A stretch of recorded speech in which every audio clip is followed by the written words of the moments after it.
Before we get into trivia, it's time to throw it over to Mikey P with your Rangers Ed 150, the fastest 150 seconds in the National Hockey Podcast League. Ladies and gentlemen, welcome back to the Rangers Ed 150. The injury bug is going around as a lot of teams are experiencing mid-season injury woes, but the NHL season stops for no man.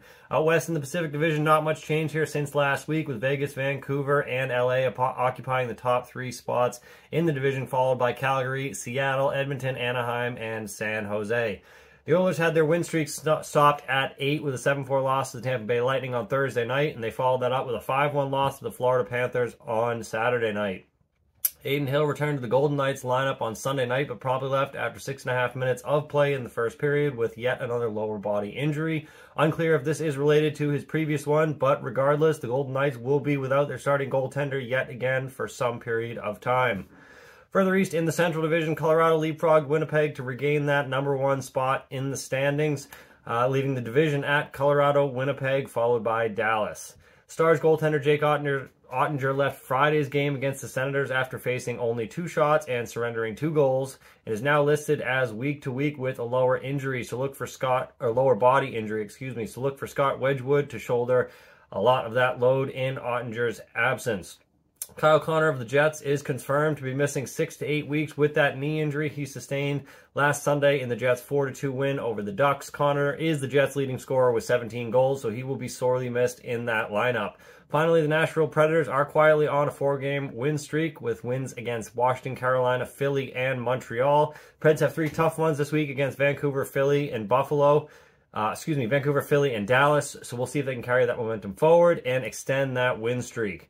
Back east in the Atlantic Division, nothing has changed here since last week, with the Bruins, Leafs, and Panthers sitting atop the division. Bruins took 3 points last week in 3 contests, but placed both Pavel Zacha and Charlie McAvoy on injured reserve, following contests against Arizona and Buffalo, respectively. Despite being without their first-line center and number 1 D-man, Boston has taken 6 points in 5 games to remain atop the division, so they're finding ways to get points even when they're missing those key pieces. Toronto also took points in all 4 contests last week to remain in the 2 spot, despite missing Joseph Woll, and the Panthers got W's against Columbus and Edmonton, but did drop 2 to Seattle and Vancouver.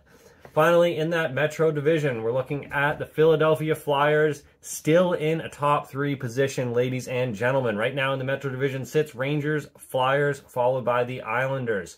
And I would be remiss if I didn't give the Islanders a bit of credit as well here. For the first time in a long time, the Islanders are actually scoring goals. And they're actually an entertaining team to watch, dare I say it. Lane Lambert has unleashed Matt Barzal, and this team is looking to play fast and furious hockey. They play offense. They're not turtling in their defensive zone, and they are capitalizing on turnovers and fast break chances like you read about. They're currently sitting in that 3rd place spot, 1 point ahead of the Hurricanes, so we'll see if they can keep this pace of play and hold off the likes of Carolina and New Jersey in the standings. 3 games coming up this week for the Rangers before we head off for that quick Christmas break.